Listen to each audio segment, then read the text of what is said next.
भाई पुरुषोत्तम का सवाल है, हमारे हिंदू धर्म के पंडित आचार्य ये जानते हैं कि वेद और हिंदू धार्मिक किताबों में मूर्ति पूजा मना है, लेकिन हम शुरू में इतने मजबूत नहीं रहते, इसलिए हमारे जहन को कंसंट्रेट करने के लिए मूर्ति की ज़रूरत पड़ती है।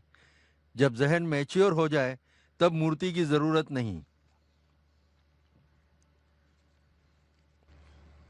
भाई ने सवाल पूछा था कि हम जानते हैं हिंदू धार्मिक किताबों में लिखा है कि मूर्ति पूजा हराम है, मना है, लेकिन क्योंकि कंसंट्रेशन के लिए पहले पहले हम मूर्ति का सहारा लेते हैं, बाद में जब हम मेच्योर हो जाते तो ज़रूरत नहीं। अगर मान लो जो आप कह रहे सही है कि पहले पहले इनिशियल स्टेज में आपको ज़रूरत है मूर्ति की इबादत करने के लिए, बाद में जब मेच्योर हो जाएंगे तो ज़रूरत नहीं, तो मैं ये कहना चाहता हूँ कि हम मुसलमान ऑलरेडी मेच्योर हो चुके हैं, हमको मूर्ति की ज़रूरत नहीं इबादत करने के लिए।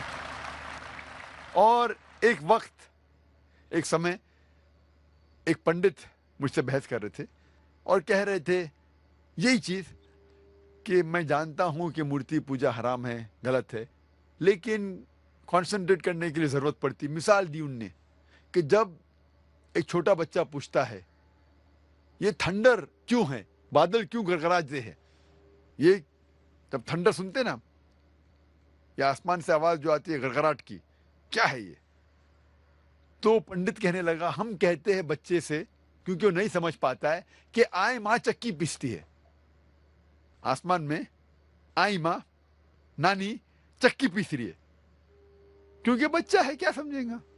तो मैंने उससे कहा कि आप तो ये जवाब दे सकते हैं, लेकिन मैं ये जवाब नहीं दे सकता हूँ, क्योंकि मैं अगर मेरे बेटे से कहूँगा कि ये ठंडर जो है थंडर है इसीलिए क्योंकि आई माँ चक्की पीसती है, और जब वो स्कूल में जाएगा और चंद साल बाद ये सीखेगा कि thundering is due to sudden expansion of the rapidly heated air, उसके वजह से ये थंडर है, तो वो सोचने लगेगा कि टीचर गलत बोल रही है।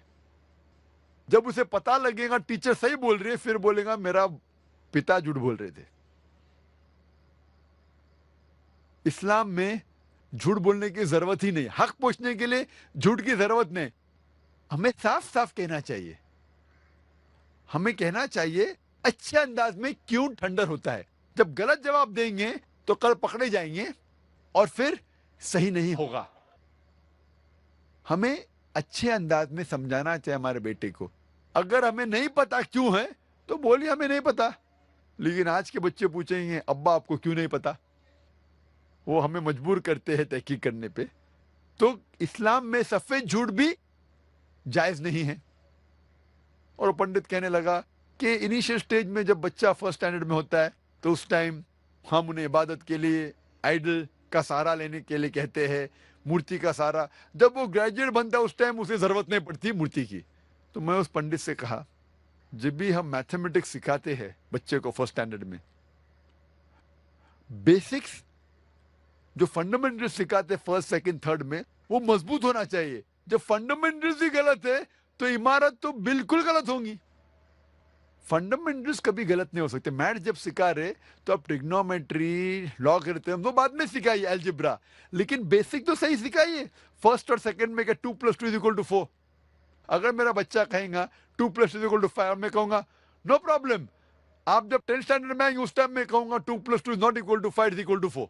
ये गलत है। हमें बुनियादी बात सही तरीके से पढ़ाना चाहिए।